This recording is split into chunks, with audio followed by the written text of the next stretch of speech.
Hello. Continuing from the last video, where I was trying to go through the entire MetaHuman, asset, just trying to dig a little bit deeper. Last time we spoke about the blueprint, the materials, the textures, and the way the skeletal mesh and the blueprint is assembled. There are a couple of more things to go through. I interrupted the video last time because I was reaching the 30 minutes mark. I didn't want to make a super long video.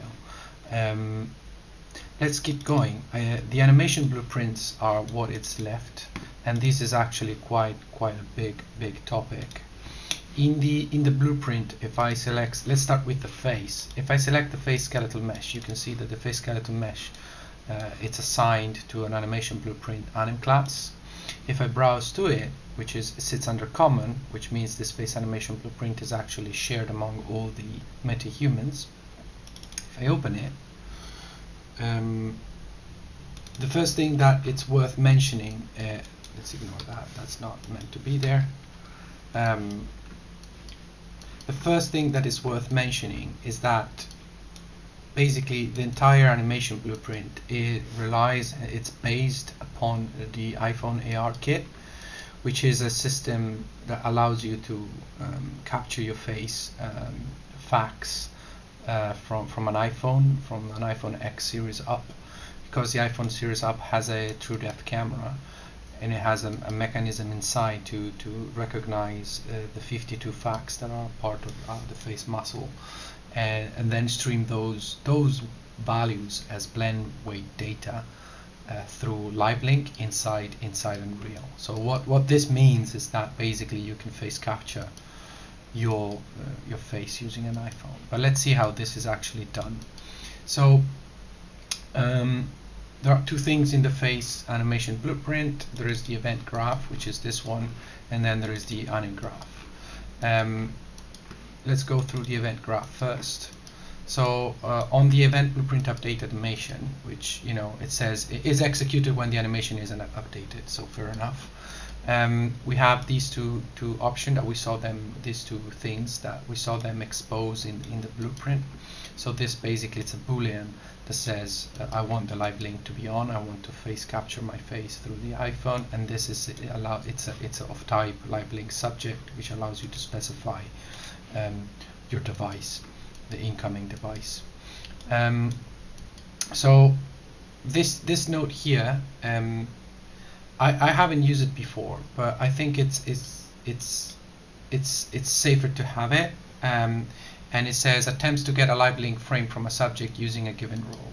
I never had to use a different role, but this one when it comes to faces, and I think this is more like a check rather than making sure that everything works, and if it doesn't, it simply does not throw any warnings.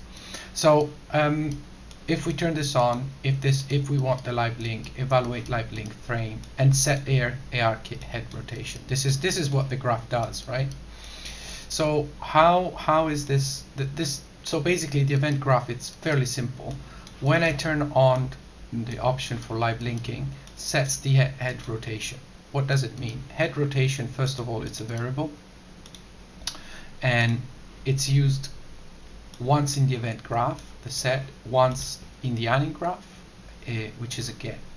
So what it does here is that we evaluate the frame, and we take the properties are called head roll, head pitch, and head yaw. Now, where do these names come from? These names come from the iPhone streaming blend weight data. And then you have your iPhone. You rotate your head. The iPhone says, okay, the person is rotating its head. I'm streaming out the value. Okay, head roll. It's this amount. Usually it's between 0 and 1, but it's this amount.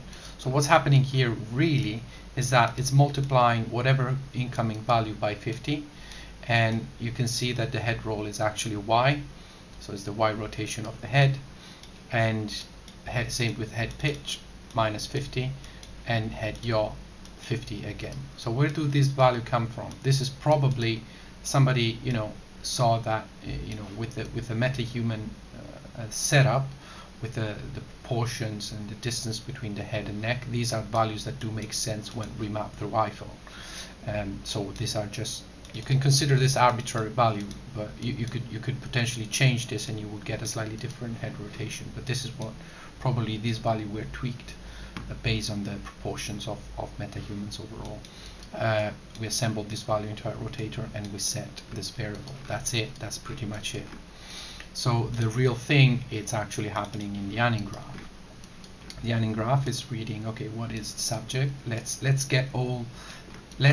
start with a cached pose, body pose. So it means that when we're going to look at the body pose, it takes whatever current animation is happening on the body. So this is the starting position, and if you see the node, the reference and animation tree elsewhere in the blueprint, which will be evaluated at most once per frame. So it means that we have a starting position here, and this is the variable, which is currently watched. Let me stop watching it. This is the variable. It says take create a node LiveLink pose. Take the LiveLink face subject, which is our iPhone, and then ignoring this for a minute. Let's ignore all of that. I know that it's if I were to do this, if I were to have, take the LiveLink subject name and plug it into here, the system won't break. You won't see anything, and the reason is this node here, it's outputting poses value using the LiveLink mapping system that exists in the iPhone, and they do have 52 shapes or plane shapes names, but rather than using the word plane shape, I will start using poses, because plane shape, it's a little bit restrictive. Plane shapes refers to morph targets, and it's a linear interpolation between two meshes, but what really we want to do is interpolate between poses. A pose can be a linear combination between a series of transform in space, in this case joints, plus plane shape. So it's a bigger, a pose, it represents a much bigger and more complex deformation on the mesh. Anyway, if I were to connect these four nodes together, what I would get is the iPhone streaming values and applying those values from those target poses names into the output pose. Nothing would happen. The streaming is happening, but nothing will be reflected onto rig. So basically what we need to do, if our input data is based on certain names, then we need to remap them into whatever makes sense for MetaHumans, and this is basically the node that does that. What is this? This is nothing else than a pose asset. Now in here you can see that these are, I think these are 52, but maybe this is just by memory, I don't remember. You can see that these are basically is the data that comes from your phone, and these are the poses that are set as a pose asset in MetaHumans. And these, so what this system does is says, okay, every time the iPhone streams, let's see, jaw left. Let's not do the jaw. Let's see, mouth funnel. Every time the incoming value from the mouth funnel is coming in from the iPhone, set something. In this case, you can see that all these four are triggered, right? Now, I don't know if I can see this here. None. None. Yeah, you can see that basically every time from the iPhone I get one from this target, I want you to turn on this 4. This is what this means, and this is what the remapping is. Now, a cool thing about what I love about this mechanism in Unreal that has been used all over the place is that this asset here is basically generated automatically starting from an animation. So what you can do is, per frame, you store each individual position of both joints and plane shapes into an animation, 1 per frame. So if we go 0, 1, 2, 3, 4, you can see it's individual shapes triggered. And for example, if you go here, where I can see that this is 1, this is brow down L, and from here you can say create asset and create PoseAssets from current animation. This will generate this guy here. Okay. So yeah, that's pretty much it. This is what the remapping does. Let's go back to the face animation blueprint. Then what's happening is some very smart behavior. We are basically getting the value of the jaw, in this case the mouth closed and the jaw open, to define to understand if the mouth is open and closed. And from there, it's something that the iPhone doesn't do, but from there MetaHuman, part of the poses, are allowing us to specify if we want the lips to stick together. So this is basically a little bit of math where we're clamping the division between these two curves, and we're saying, okay, if this is happening, then you want to set these curves, okay, to that specific value, so we can stick the lips together. It's an additional option that does not come through with the iPhone. So this one here, this is something I'm still trying to understand, because if I connect this to that, it still does work. So this is a node that says plays animation from code using Anim montage. So I don't believe this is necessary, but please correct me if I'm wrong. And I'm not really sure why this is here. I'm being honest here. So if you guys know, please let me know. So yeah, and then here we are doing the similar thing. We are basically seeing, okay, let's see where this gets. We're getting this value here. We're modifying the curve to say, okay, the jaw is open, and through that we're setting certain values on these values here. So sorry, let me explain that again. So if the jaw open alpha, it's 1, then we want to set this pose here. If the teeth show alpha, it's 1, then we want to set these values. So these, as you can see, these are poses themselves. These are poses that are expressed here. So again, in the face animation blueprint, after the remapping, so the remapping, once again, I'm mapping this stuff to that. So so we are simply saying, okay, based on this pose, I want to trigger that pose. After that, I'm embedding more logic here to make the rig more robust, and that's why the rig feels so good and natural when you move things around, because it's not just a one-to-one remapping between blend shapes or poses, but there is more going on. Here we still say cache body pose. So this is basically we are basically saying, okay, let me just. So if we, this is where the previous part of the event graph was happening. Remember, we are reading the values per frame of these 3 values, and we are making a rotate. We are multiplying by certain values. We're making a rotator, and we are setting this per frame. Well, actually, every time we update the animation. And in the Anim graph, we are using this arcade head rotation to modify the bone that comes in the rig. So if basically if there is an incoming animation, I want to modify based on that animation by some certain multiplier specified in the event graph. I want to modify that bone, and this gives the output pose. I hope this makes sense. It's quite straightforward. If you want to make your custom thing, this is basically what you need to change. If you have a rig that it's completely different, it has a different series of joints and it has a different series of blend shapes. This could be a cube with 10 blend shapes, with 50 blend shapes and 50 joints, and you can remap. You can decide yourself to remap the incoming values from the iPhone and make the cube shrink or jump up and down or become a sphere. It doesn't really matter. This is where the mechanism works. You can remap incoming values. This is what the iPhone gives you for free, and this is where you want to remap it. Even without any of this logic, it would work if you keep the naming convention the same. This is it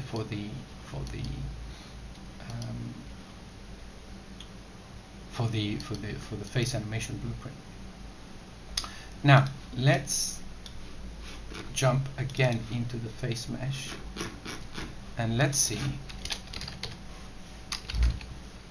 if there is a post-process blueprint. So on top of, you can assign to a skeletal mesh a face animation blueprint as a post-process, which means it's gonna, everything in there is gonna be applied after the computation is done in the main animation graph. And basically, usually this is done. What I understood is that this process is very, especially when you work with control rig, is where you would apply procedural animation in it, because you want to offset whatever incoming raw data is coming. You may want to offset the behavior of that raw data by including procedural animation. So basically, this it's something that ignore that. This is meant to be like that. Sorry, I'm in the middle of testing something. So this again, it's something that, as you can see, the comment, it says neck procedural control rig. Basically, what I think this is doing is basically correcting certain position for the neck, and is by specifying a specific value. And again, this is happening after everything has been computed in the main animation blueprint, the one that we saw before. This is my understanding of this thing. This was the face animation blueprint, and then we jump into the checking my notes in case I'm missing something.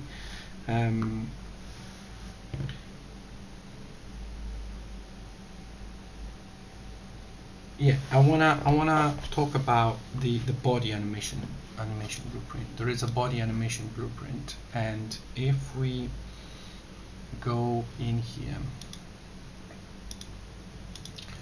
and we look for, I believe, NRW Anim blueprint, yeah, this one, and browse to it. Let's see what this does. So this is basically so if I, sorry, let me go back to here. No, sorry, to here. Let me just do nothing. If we jump into the body skeletal mesh, this is more related to control rig, etc. But it doesn't matter at this moment.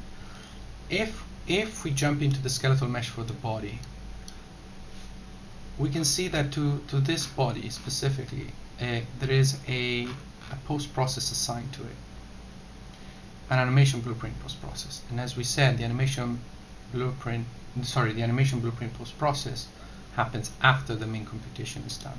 And why this is cool? This is really cool because whatever you plug in as an animation, it can be either mocap for the skeleton or animated via control rig. After all that input, raw data, you can tweak that data to create procedural animation. And what this does, it's finally, this is something that I wanted to see how it was done for a while. After this graph here gets executed once the main animation input gets computed, this is where they're solving the twist bones, which is something that you always want to drive procedurally, because there is not really control over it unless you specify it, but usually you don't have it. So all of this is basically procedural animation. What I mean by that is that, again, through a pose, you can specify and trigger certain position based on the position of the skeleton. What this gives us, it's the ability to move the skeleton around in whatever mechanism we want, control rig or anim curves or mocap, and having certain poses triggered to correct the pose of the skeleton. Meaning, if you twist your wrist, then you want the joints between the wrist and the elbow to slowly twist among each other. But not just that, there is a multitude of corrective shapes here, corrective poses here, through a pose driver that trigger a specific combination of poses and joints. Let me see if I can, if this shows. So every time we're getting closer to this position, there is a certain disposition of this joint that gets moved around procedurally, and that is to correct the linear skinning algorithm, because linear skinning does not know anything about collision or proximity of other vertices. So what by default will do, it will collapse vertices together. So a very common practice is to either trigger a corrective morph target. In this case, I believe everything is achieved by skin cluster, meaning that, you know, you would assume that this clavicle moves forward by 30 degrees, and so it's only this bone here to rotate, but you can see here that this joint is moving up. How is that done? Is through a pose, specified by a pose asset. So this is my understanding of this graph. This is really smart to separate the two things together, because then you truly have decoupling between the base skeleton motion and everything you want afterwards. It means that you can have a different skeleton and trigger a different post-animation blueprint, but still have the incoming animation being consistent. I hope this makes sense. I'm going to stop the video now, because I want to talk more about this in the third video of this series. And to explain this a little bit better, I'm gonna try to jump into Maya and show how these things are actually assembled through the leveraging something that comes within the plugin that Bridge gives you when you try to extract a source file for Maya for the control rig. Anyway, that's it. Thank you.